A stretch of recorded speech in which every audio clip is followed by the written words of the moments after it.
pra caramba. E você pode ter certeza absoluta que conhecer... Olá! Muito bem-vindos! Vamos iniciar uma live, esperar aí o pessoal ir chegando, com o Jamil Albuquerque, falando sobre George Washington. Fabiana, oi querida, Vanessa Kramer, minha linda, você sabe que eu sou tua fã, né? Adoro você, adoro. Gosto também dos seus anéis, suas pedras. Hoje quando eu coloquei essa pedra aqui, eu lembrei de você, Vanessa. Olha só que coisa mais linda. Olha isso aqui, Vanessa. Parece contigo, né? Eu adoro também pedras. Eu sei que a minha amiga Vanessa lá do Sul também é apaixonada. Hoje nós vamos... Cici, linda! Saudade de você! Olha só, tá chegando o povo. Que lindo, né? Ainda bem, alguém gostou, ó. Arrasou. Arrasou. Enquanto o pessoal não chega, nós vamos fofocando. Essa semana eu tive uma recaída, né? Que eu fiquei, caramba, não aguento mais ficar em casa. Quanto tempo, né? Mais de 70 dias. E durante esse período que eu estava em casa, eu comecei também a refletir sobre as minhas amizades, as pessoas que estiveram comigo durante a minha vida, ao longo da minha história. E eu também comecei a perceber o quanto que eu sou abençoada por tudo o que acontece. E tá aqui no Rio de Janeiro, hoje eu já sou uma carioca da gema, tá perto das pessoas que eu amo, e também dos meus alunos, cumprindo uma missão de vida, é bem legal, sabe? Eu vou dizer para vocês que se a gente souber aproveitar esse momento da pandemia para a gente refletir sobre a nossa vida, vai ser um momento que realmente vai fazer a diferença. Marcos Fernando, meu irmão, oi querido, conta para mim aí se minha voz tá legal. Juliana Bozetti, tá bom aí minha voz? Tá tudo bacana? Tá? Fala assim aí, se precisa ficar mais próximo, tá bom? Tá? Olá, João, bacana. Marcos, Fernando, eu perguntei se tá legal a minha voz, vocês estão conseguindo ouvir, tá tudo bom? Esperar mais um pouco, pessoal, tá perfeito. Uma água para nós. E essa série de lives que eu tô fazendo, essa daqui é a segunda. A primeira, semana passada, eu fiz com o neto do João Goulart, o Christopher Goulart. E nós falamos sobre a ditadura, o AI-5. O Christopher falou também sobre o período da ditadura, como é que foi para ele estar exilado, né? Porque ele nasceu exilado. E ele, também, se eu não me engano, ele disse que nasceu em Londres. E ficou durante muitos anos. Então foi muito legal a gente poder saber a história dos presidentes, o que isso tem a ver com a gente e principalmente como nós podemos usar a nossa liderança, a nossa oratória a nosso favor.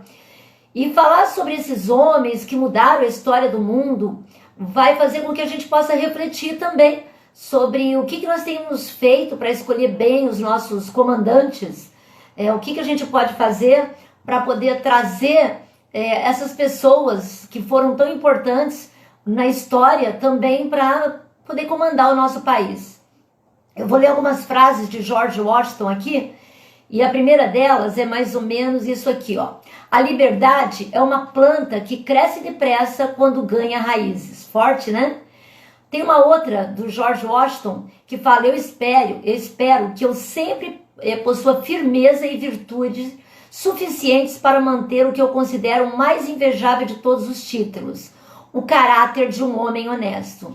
E para falar de George Washington, é legal que a gente relembre também na sua história quem foi esse homem, né? Ele, muito jovem ainda, ele perdeu o pai dele, ele tinha menos de 10 anos de idade, e quando ele perdeu o pai, ele começou então a criar uma certa responsabilidade acima da média.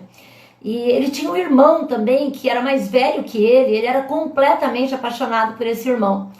Ele já tinha, né, com um pouco mais de 11 anos, ele já possuía escravos. A família dele, eu pesquisando muito, uma coisa que eu percebi é que todo mundo acreditava que George Washington era rico, sempre foi rico desde a infância. E o que as histórias contam, até mesmo com alguns arqueólogos que conseguiram chegar numa casa que ele vivia na infância, é que ele era de uma família humilde e que ele pertencia, sim, naquela época tinha escravos, mas não era ninguém muito rico, não. E ele começou a ficar rico com a visão que ele tinha, porque ele era voltado para a agricultura e ele conseguia enxergar muito além do que as outras pessoas também enxergavam. E o irmão dele, que era também uma pessoa muito próspera mentalmente, né? E também muito inteligente, também foi responsável para ser o exemplo na vida de George Washington. Ele com 16 anos, com 16 anos, ele já era dono de propriedade, já era dono de escravos, já tinha bem claro aonde que ele queria chegar, por que ele queria chegar, e pagava o preço para isso. Ele perdeu o pai dele, como eu disse, bem jovem, e também perdeu o irmão, também muito jovem, o irmão dele naquela época também, né? A gente está falando de 1700, e aquela época era muito mais fácil as pessoas morrerem cedo.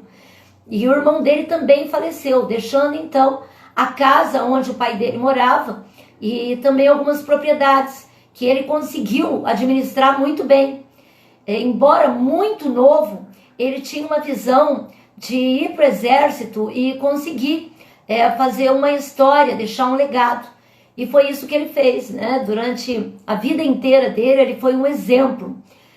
Há pouco tempo, questão de 2 anos, eu fui conhecer Nova York, e para quem conhece, né, Nova York sabe que lá é uma loucura.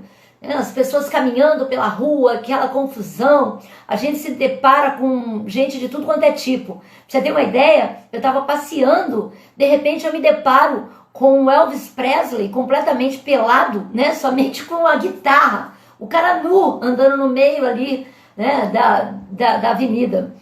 E por que eu tô te falando isso? Quando eu tava lá em Nova York, eu falei, caramba, eu tô tão pertinho de Washington, e eu admiro tanto George Washington, eu vou fazer essa viagem.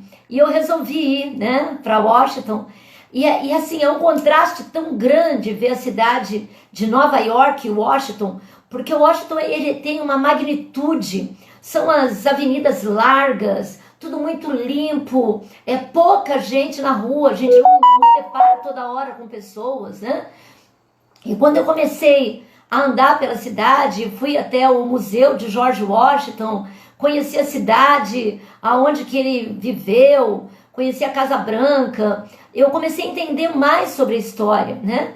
E você sabe que lá, em Washington e todos os Estados Unidos, ele é amado, ele é respeitado, e lá tem na entrada do museu, tem lá uma estátua do George Washington, e que fala, né? Primeiro na paz, primeiro na guerra e primeiro no coração dos seus compatriotas.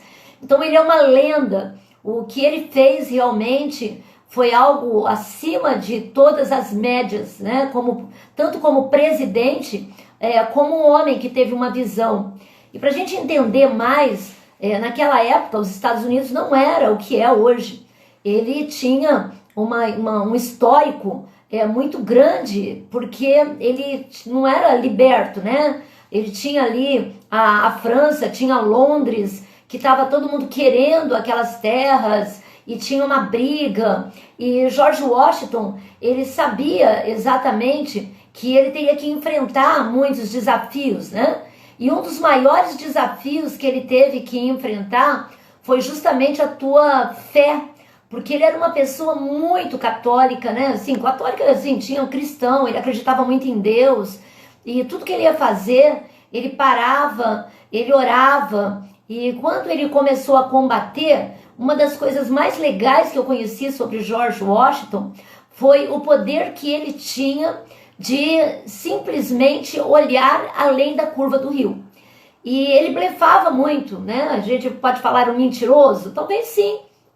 Porque numa das histórias de uma das batalhas dele, algumas pessoas dizem, né, isso os historiadores, dizem que ele conseguiu chegar aonde ele chegou ganhou e conseguiu ganhar as batalhas, porque ele sempre falava para as pessoas que tinham muitos, né? Uma vez ele disse que tinham 40 mil soldados, quando na verdade ele só tinha 2 mil, e a grande maioria dos 1.000 estavam doentes, estavam abatidos, e ele começava a colocar essa história para todo mundo, né?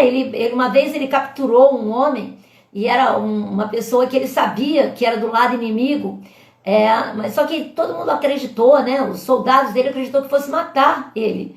E ele disse para todo mundo sair, naquela época, de uma tenda. Ele pediu para que todos saíssem, que ele iria interrogar aquele homem. E ele ficou durante horas com aquele homem e depois ele soltou. Na hora que ele soltou, os soldados falaram: como é que você vai soltar o inimigo? Só que era uma estratégia. O que ele fez? Ele libertou o homem para que ele pudesse ir até a cidade de Nova York, que naquela época estava tomada, para dizer que ele estava muito fortalecido e que viria assim com um batalhão de pessoas que iria acabar com a cidade e tomar novamente, né, o que era deles. E o que aconteceu é que realmente, né, o homem capturado foi até lá, soltou os boatos todos, e eles ficaram dia e noite esperando o batalhão que viria. E quanto mais eles esperavam, né, mais eles cansavam o pessoal, né, os inimigos. E o que aconteceu é que eles ganharam essa batalha justamente por blefe, né?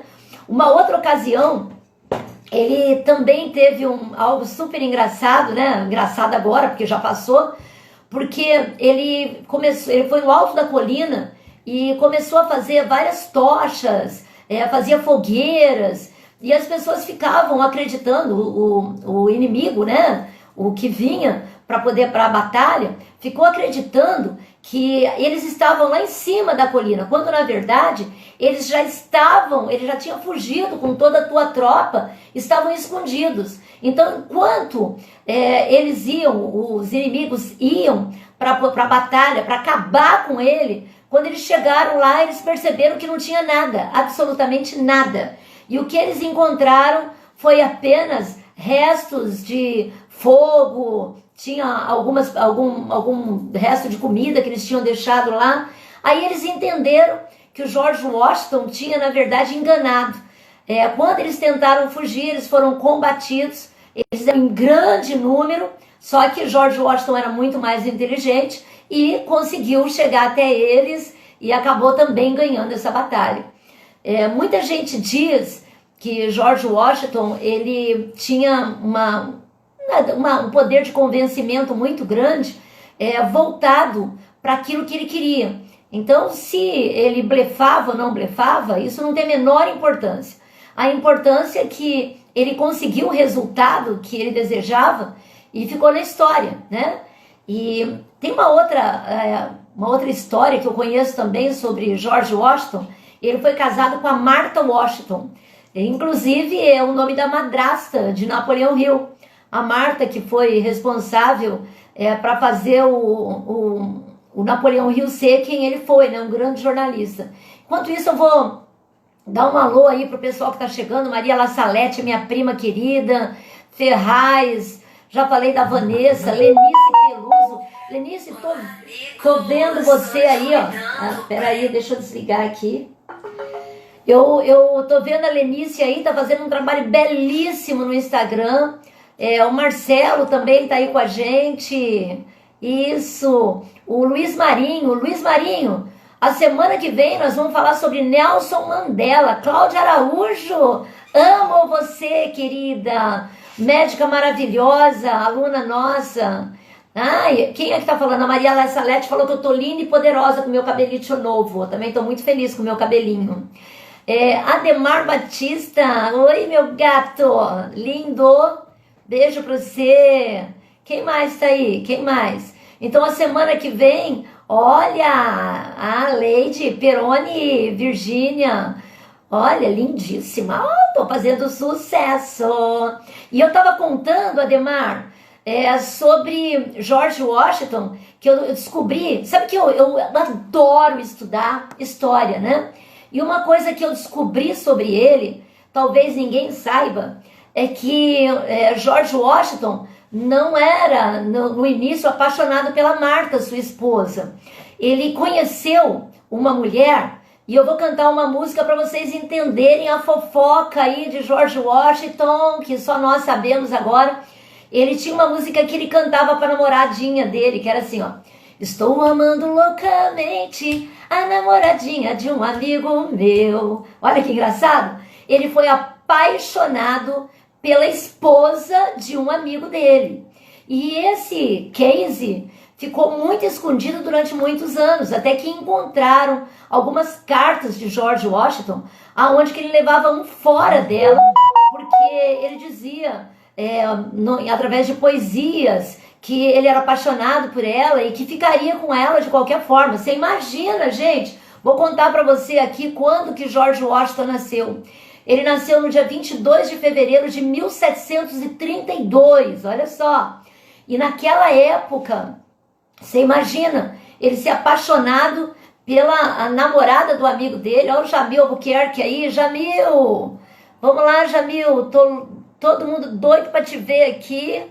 Quero saber como é que eu vou trazer você aqui, Jamil. Cadê? Cadê, Jamil? Tem que pedir, né? Vamos lá. Cadê o Jamil? Jamil Albuquerque. Esperando o Jamil Albuquerque! Uma salva de palmas. Tudo bem? Prazer te receber. Eu penso que a grande maioria te conhece, mas eu faço questão absoluta de apresentar Jamil Albuquerque, presidente da marca Mastermind, também representante do Instituto Napoleão Hill, autor de vários livros, best-seller, como A Arte de Lidar com Pessoas, entre inúmeros. E é uma alegria, uma honra ter você aqui na nossa sala de visita Mastermind. Dê as boas-vindas, Jamil. Muito obrigado, Regina. Muito obrigado. É um prazer e uma honra estarmos aqui mais uma vez reunidos para falarmos sobre líderes, falarmos sobre liderança. Vou trocar de óculos, que eu prefiro esse aqui de velhinho, mas eu gosto mais, ele fica mais suave. Isso. Prazer. Ô, Jamil, antes de você entrar, eu tenho que acabar de contar uma história aqui, porque o pessoal realmente ficou curioso, né? Por favor. Eu contava que, estudando sobre George Washington, eu descobri que antes da Martha Washington, que foi a esposa dele durante uma vida inteira, ele foi apaixonado pela esposa do melhor amigo dele.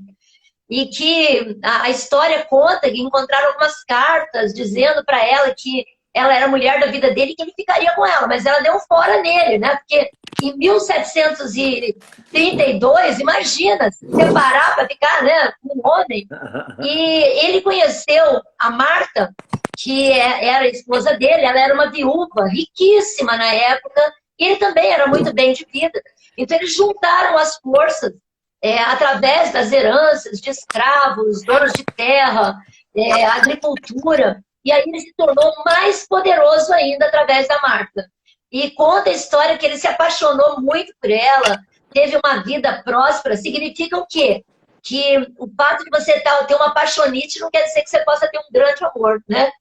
Jamil, contei a história de George Washington aqui, que ele ficou órfão do pai muito cedo, que perdeu o irmão muito cedo também. Contei algumas batalhas que ele teve e que ele blefava bastante, né?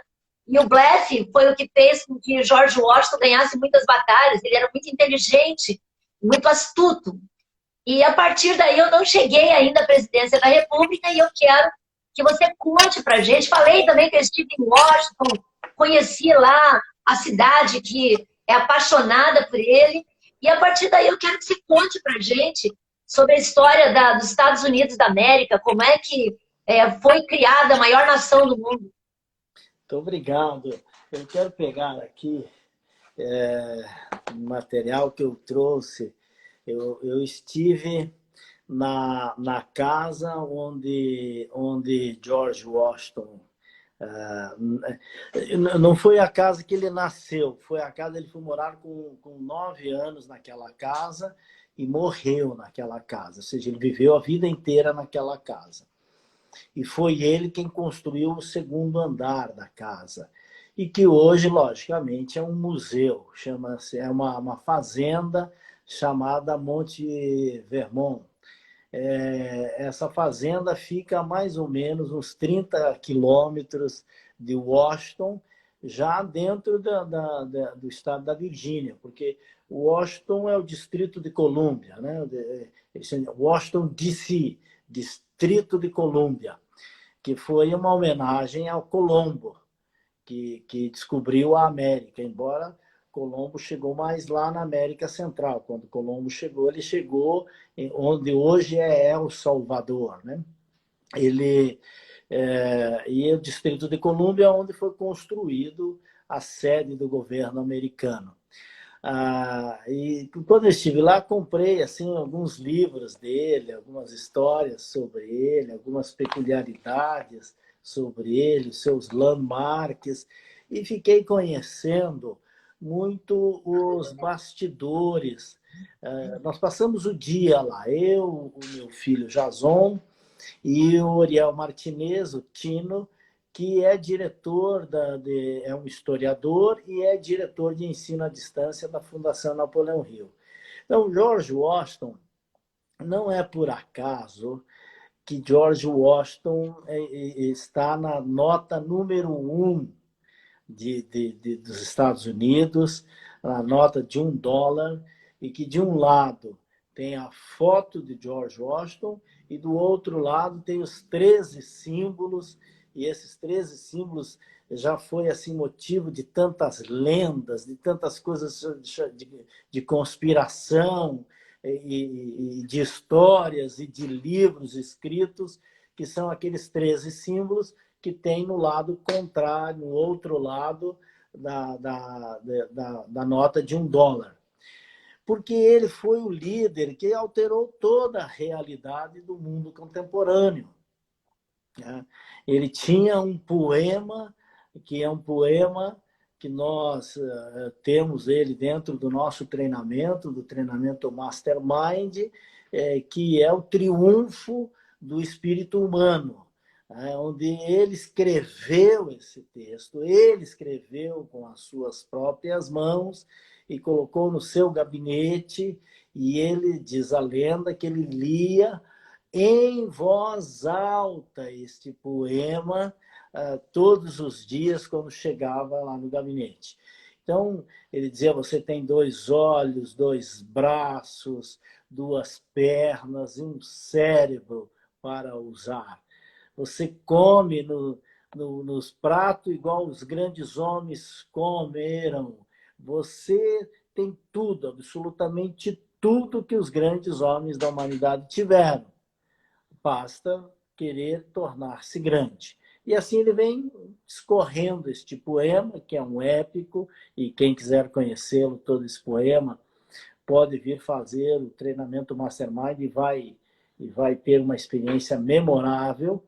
Agora, antes dele escrever esse poema, segundo algumas pessoas que... Eu fiquei o dia inteiro lá. E aí, claro, eu fui conversando com pessoas que conviveram e que tiveram muito contato com ele. Como eu estava com um historiador, isso acabou tendo uma outra visão. Mas ele era um guerreiro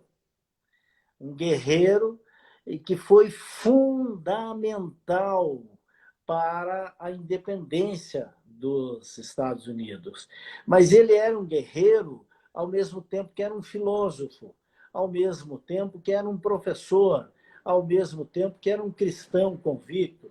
Você vê que aqui, nós temos aqui, esse livro aqui que ele escreveu, aqui são as regras de civilização e de desenvolvimento para uma empresa e para uma boa conversa, uma boa conversação. Ou seja, ele ensinava o povo americano se comportar civilizadamente, numa boa conversa, e ensinava ainda como empreender. Ou seja, ele realmente tinha uma forma de olhar o mundo diferente. Aqui estão os seus landmark book. Landmark é uma expressão que quer dizer as grandes marcas da Terra, ou seja, as marcas inegociáveis ou as marcas sagradas, as regras sagradas da existência e do comportamento humano. Então, ele, além de guerrear... Ele acreditava no ser humano, né, Jamil? Ele conta a lenda que entregaram para ele vários soldados drogados, homens que não tinham família, sem escrúpulos, e ele criou um dos maiores exércitos e ganhou muitas batalhas com esse mesmo soldados que ele construiu. Ou seja, as pessoas, ele acreditava nas pessoas, ele colocava a força dele para que as pessoas se transformassem no que ele desejava. Era muito bonito isso. E saber, né, até esse próprio poema que a gente fala, o Reflita, mostra, né, que não importa se eles eram drogados, se eram pessoas sem escrúpulos, desde que quisessem a mudança. E era nisso que ele acreditou a vida dele inteira. Muito bacana. É assim, lembrando que o conceito drogado só veio a existir no mundo depois que a droga tornou-se um produto e tornou-se um produto depois da Guerra da Coreia, depois da Segunda Guerra Mundial. Até então esse conceito não existia, porque o que as pessoas tinham naquela época era o alcoolismo, né? Porque o grande problema daquele tempo e de todos os tempos era o alcoolismo. Então, as pessoas bebiam muito bebida destiladas, né?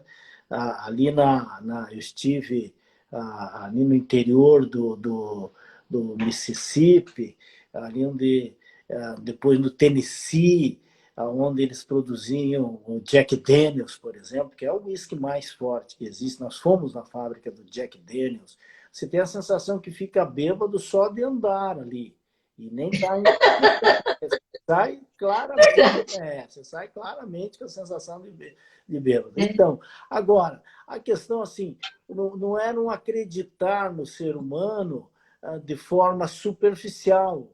Era um acreditar no ser humano de forma muito consistente. Eu vou só pegar essa luz aqui e trazer um pouco mais para cá, para ela iluminar o meu rosto. Eu estou com a sensação que ela estava um pouco escura. Talvez. Está escura? Como é que está?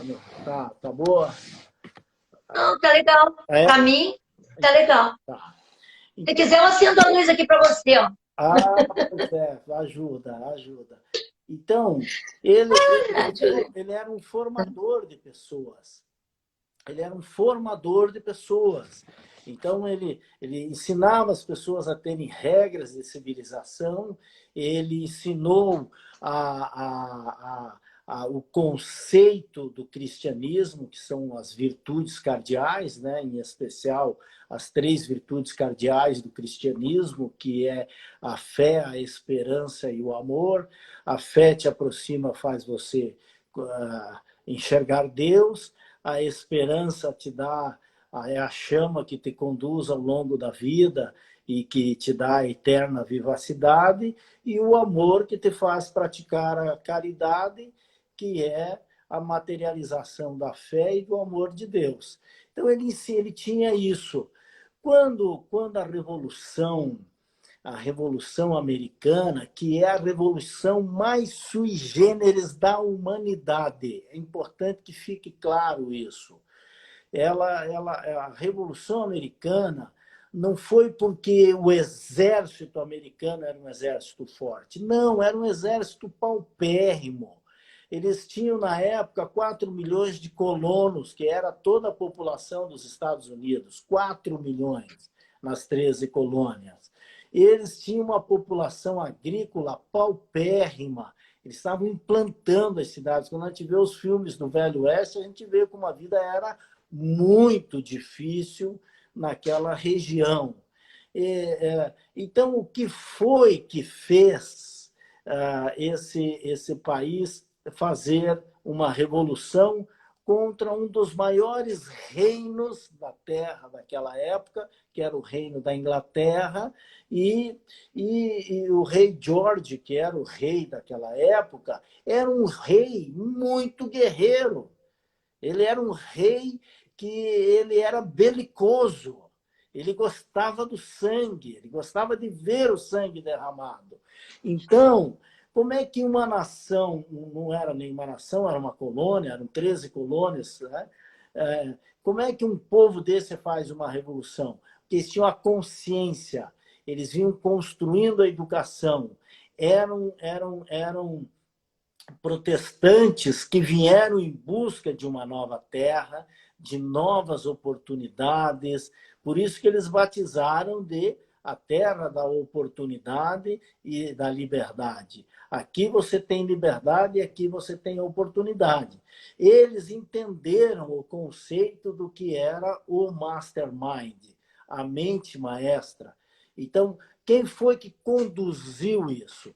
3 homens foram chaves nesta construção. 3 homens, que foi Benjamin Franklin, que foi Thomas Jefferson e que foi George Washington. O grande mentor intelectual da independência americana, o grande negociador americano, foi Benjamin Franklin. Eles conheciam a tese da mente maestra, eles conheciam a tese do mastermind, de que o destino manifesto, que é o mastermind, que o destino manifesto une pessoas em torno de objetivos em comum. Então, eles disseram, nós não concordamos que para você poder ter uma vida que vale a pena ser vivida, nós não concordamos que para você ter uma vida grande, você precise ter linhagem sanguínea, você precisa ter sangue, você precisa ter sobrenome. Você pode ter uma vida grande na vida, você pode ser grande, tornar-se grande se quiser, se acionar essa distância entre a cabeça e o coração e materializar o seu esforço. Se você vencer as suas dificuldades internas e vencer as dificuldades externas, você pode ter uma vida grande. E eles batizaram aquele conceito de liberdade e oportunidade. E eles disseram, vamos fazer uma nação onde qualquer pessoa pode vencer, e esta nação vai ser uma nação tão bela quanto Atenas. E vamos fazer uma nação tão grande quanto Roma. E o futuro mostrou o que eles fizeram. Washington, tão garboso, tão nobre e tão belo quanto Atenas, e Nova York, tão grande quanto Roma. E um na beira do rio Potomac, outro na beira do rio Hudson. Ou seja, os 2 grandes rios da Europa vieram para a América, o rio Tigre, vieram para a América e ali emprestaram os seus leitos para construir uma grande nação. Quando foi para construir... Jamil, dá um minuto só um minutinho. Quero convidar todo mundo aí para colocar a mãozinha aí no aviãozinho, convidar o pessoal para vir para essa live maravilhosa, ter a oportunidade, se cada um mandar para 5, daqui a pouco a gente está com 200 aqui na sala, e é uma judiação as pessoas não estarem com o Jamil aqui, é uma verdadeira aula de história, de filosofia de vida, de liderança, de oratório. E falando em oratória, Jamil, o George Washington tinha frases belíssimas, né? E eu separei aqui algumas frases do George Washington. Uma delas fala assim, a disciplina é a alma de um exército. Torna grandes os pequenos contingentes, proporciona êxito aos fracos e estima todos. A outra, que eu gosto bastante, fala, minha mãe foi a mulher mais bela que jamais conheci. Tudo que sou, eu devo à minha mãe. Atribuo todos os meus sucessos nesta vida ao ensino moral, intelectual e física que recebi dela. George Washington tinha também uma frase que falava assim, ó, felicidade e responsabilidade moral estão inseparavelmente ligados. E uma última que eu vou ler, até onde você vai na vida depende de ser terno com os jovens, compadecido com os idosos, simpático com os esforçados e tolerante com os fracos e fortes. Porque em algum momento da vida você vai descobrir que já foi tudo isso. Forte, né? Muito. Ele era um palestrante de autoajuda. Tinha frases de impacto, era uma pessoa carismática, conseguia, através da liderança dele e do poder de persuasão, trazer as pessoas com uma visão clara. Não é à toa que ele criou uma das maiores, a maior nação, né, da Terra, e o quanto que o povo, eles têm amor, têm paixão, é até um pouco diferente do brasileiro. Eu vejo assim o patriotismo que eles têm, é uma coisa impressionante. Eu falo que ter ido para Washington, para mim, Jamil, foi um dos momentos mais marcantes da minha vida. Porque conhecer a cidade, aquele glamour, né? Aquelas ruas largas. Eu fui conhecer o museu de Walt Disney, né? Eu sou apaixonada por Walt Disney.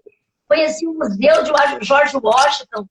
E o contraste com a cidade de Nova York, né? Uma coisa impressionante.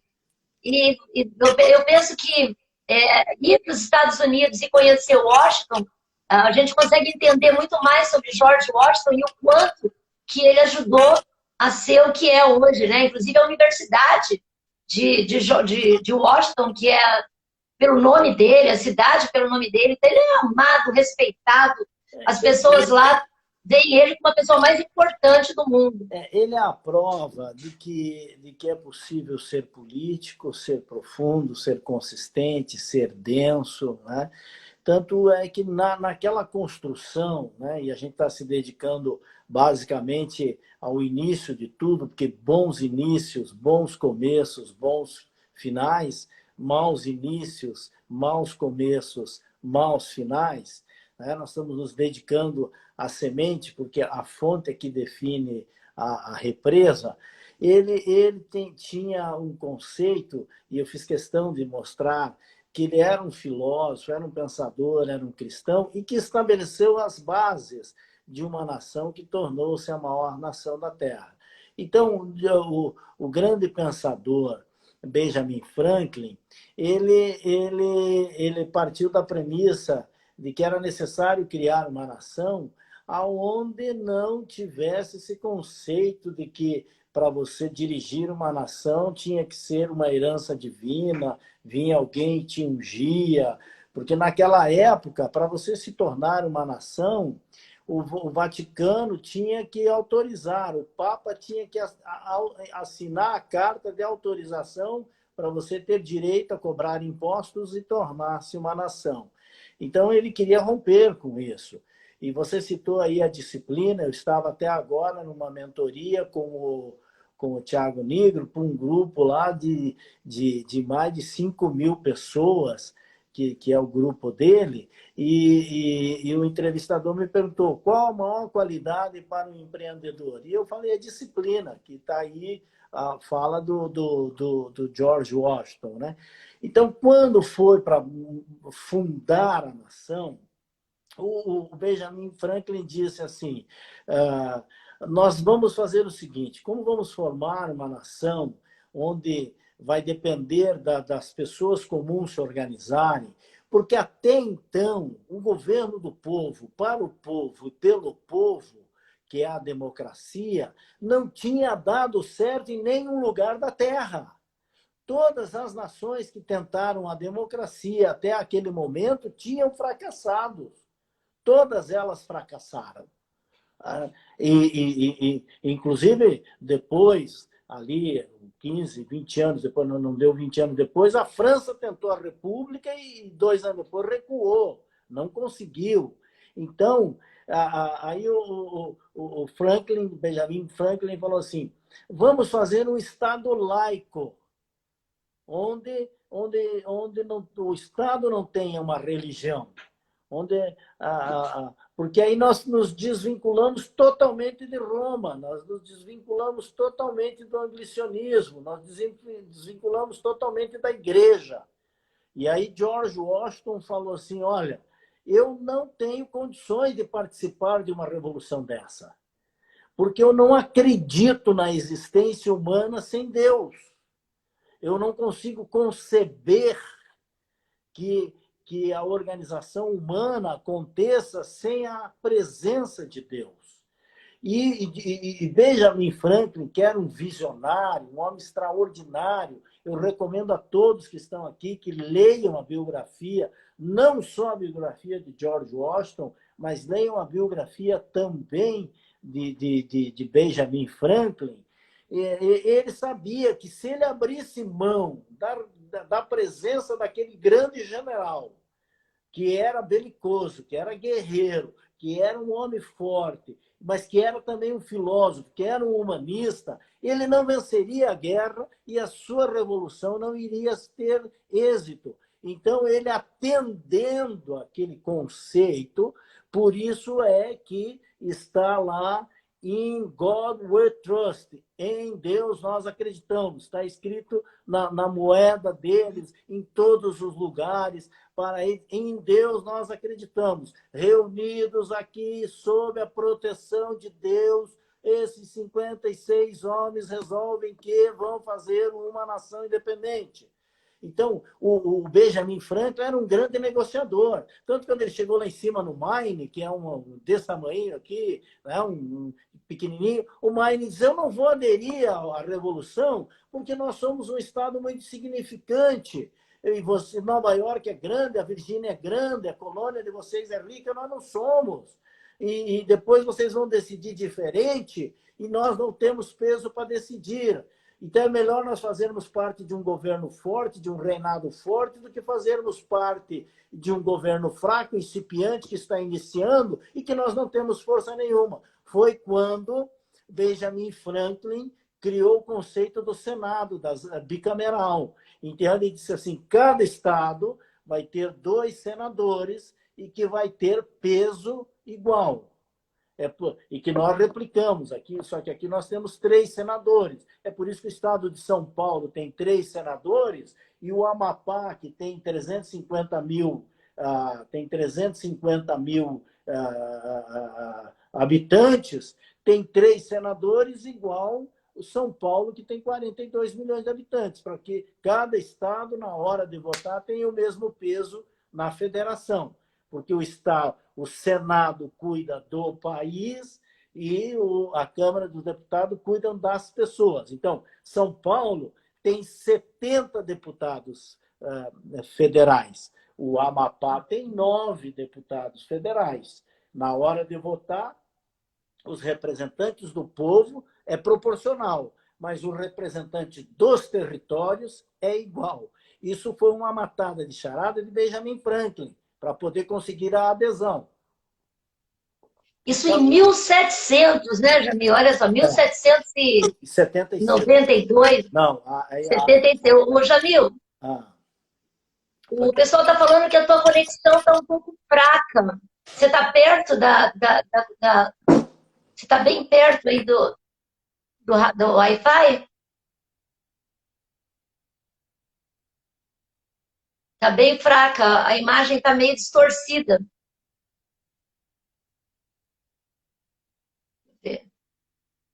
A Cláudia está falando que a função do líder é ter empatia e compaixão. Verdade, né? Verdade.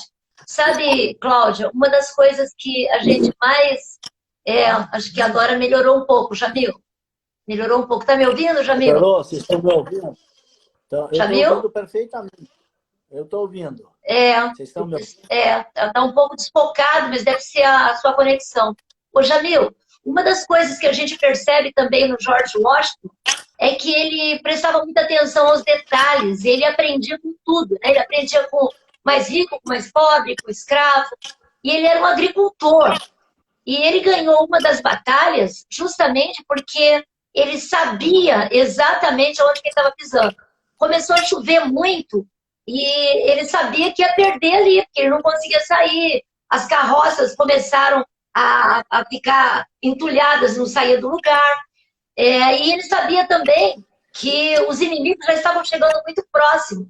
Foi quando ele percebeu por ele ser um agricultor, que o vento estava a favor dele e que aquela chuva iria parar em no máximo 2 dias. Então, o que ele fez? Ele mudou o trajeto dele e ganhou a batalha, né?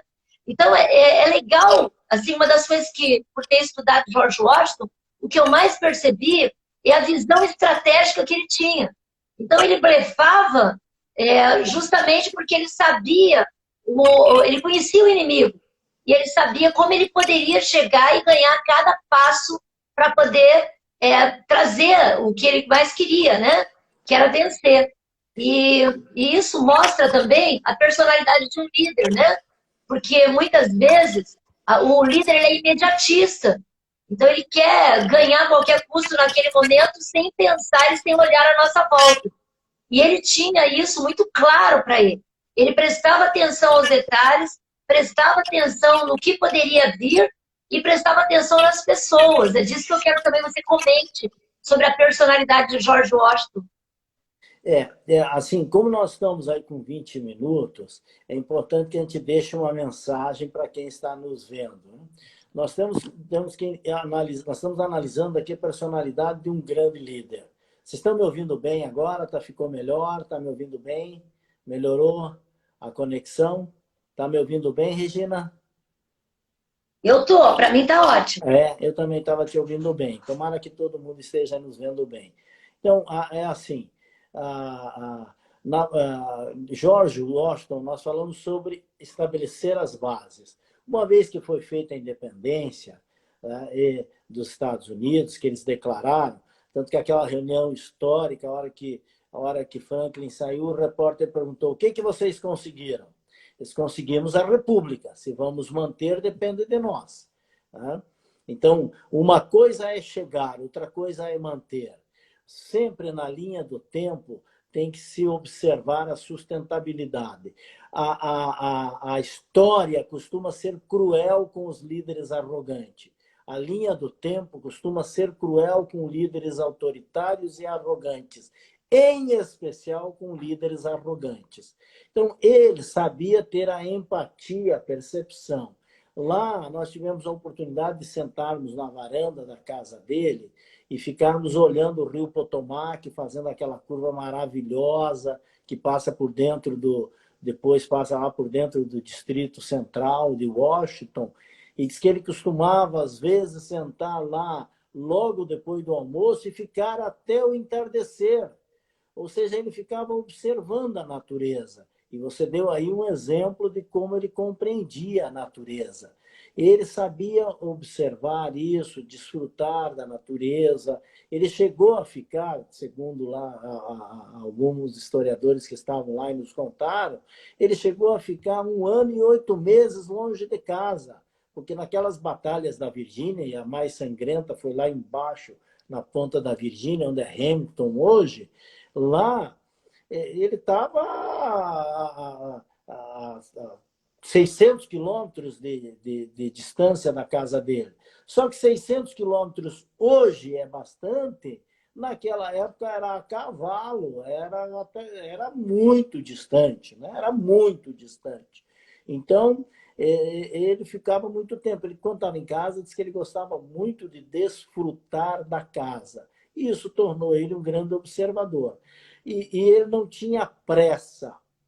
Né? Então, a lição aqui para todos nós que estamos aqui lembre-se disso. Tudo que é feito depressa não se sustenta e apresenta muitos defeitos. Se tu fizer uma casa muito depressa, daqui a pouco ela começa a apresentar muitos defeitos. Se faz uma obra de arte muito depressa, ela começa a apresentar muitos defeitos. Qualquer coisa que faça muito depressa, aparecem os defeitos ali na frente. Então, a pressa ela não é só inimiga da perfeição. Os ditados, que é aquele quem tem pressa come cru, ele não sente o sabor. Ele não sente o sabor. E por que não sente o sabor? Porque ele não percebe a maturação do tempo. Então, antes da coragem, tem que ter a serenidade. Porque só a coragem sem a serenidade transforma-se em insanidade. E aí vai ficar se debatendo, dando com a cara em tudo que é parede. Você também citou outra qualidade dele, que ele era um orador apaixonante, um orador incendiário. Ele sabia falar por imagens. E isso é um dom que um orador, todo orador, que é que tem o dom da oratória, da sedução, que é um conceito que o Mastermind trabalha muito, a oratória da sedução. Todo orador que conhece, ele sabe falar por imagens. E saber falar por imagens é transferir pensamentos para o pensamento das outras pessoas. Fazer as pessoas enxergarem esta, esta imagem dentro da sua cabeça. Tudo que dá certo na vida, existe por trás uma lei universal. Isso pode ter sido pego do arquivo etéreo da humanidade, isso pode ter sido passado por alguém, mas tem ali um elemento da criação que sustenta. Talvez ninguém tenha ensinado a George Washington isso, mas com certeza ficar na varanda das 2 da tarde até as 6 da tarde observando a curva do rio, né? Quando ele disse, e lá aquela frase memorável que é atribuído a muitos autores, né? Mas segundo os historiadores que estavam lá, ele disse isso também: não deixem que o meu coração se afaste da curva do rio. Enterrem o meu coração na curva do rio. E está lá o túmulo dele. Olha que lindo! Tá lá o túmulo dele, tá lá eu conheci a cama onde ele morreu, eu me vi no espelho onde ele se viu, eu subi a escada Olha que que ele subiu. legal! Acho que a live, o Jamil tá fora, deixa eu ver. Ah, que pena. É a conexão dele. A gente falando de George Washington é apaixonante, né? Porque o que acontece? A gente está falando do homem que criou a maior nação do mundo, né? Jamil, Oi. sumiu, acho que tava sem conexão. Pode continuar, Jamil. Então, eu estou aqui, engraçado que o sinal está com todos os risquinhos aqui positivo. Então, o Napoleão, eu digo, o George Washington, ele treinou a sua mente na observação e nas imagens. Então, um orador, ele precisa treinar, falar por imagens, ele precisa treinar, influenciar pessoas, ele precisa treinar, transferir suas convicções, ele precisa treinar técnicas para poder fazer esta ponte. Ninguém nasce pronto. Nós temos essas técnicas, porque nós somos herdeiros dessa nação. O compromisso que nós assumimos com a Fundação Napoleão Hill é de difundir esses conceitos da livre iniciativa, que as pessoas possam construir uma vida grande através da iniciativa, que as pessoas possam fazer uma vida acima da média, enfrentando os seus medos, as suas limitações, as suas crenças limitantes, enfrentando os seus diabos interiores e superando esses medos. Por isso que você está fazendo aí uma série de live sobre grandes líderes públicos, grandes políticos que mudaram a história, e isso é muito, muito, muito bom, porque, por analogia, se você olha um grande líder e diz, puxa, ele um dia também amarrou os sapatos iguais a mim, ele um dia também sentiu fome iguais a mim, igual a mim, ele também sentiu medo igual a mim, ele tinha 2 olhos, ele tinha 2 orelhas, ele tinha um cérebro, e ele é igual a mim. Ou seja, ele tinha todos os equipamentos que eu tenho. E esses equipamentos que eu tenho são equipamentos que podem ser emprestados para construir uma vida grande. Agora, qual é o caminho? O que me separa da onde eu estou para onde eu quero chegar? Primeiro, definir aonde se quer chegar. Qual é o propósito de vida? Qual é a sua meta? Qual é o seu alvo? E depois, ver qual é a distância que se está. Depois, desenvolver novas habilidades. Ninguém vai chegar a outros níveis sem outras habilidades. E depois desta pandemia, duas habilidades serão fundamentais. A habilidade de lidar com pessoas e a habilidade da comunicação. A comunicação é o fio Jamil, condutor. Jamil, você fala uma coisa muito importante que nós falamos o tempo todo no nosso treinamento Mastermind Lindsay. A primeira lei do êxito de Napoleão Hill é o objetivo principal bem definido. Então, se você não sabe onde você quer chegar, nenhum caminho te leva a lugar algum ou qualquer caminho certo. E o que fez de George Washington ser quem ele é, e ter deixado um legado, ter deixado uma história, é a primeira lei do êxito.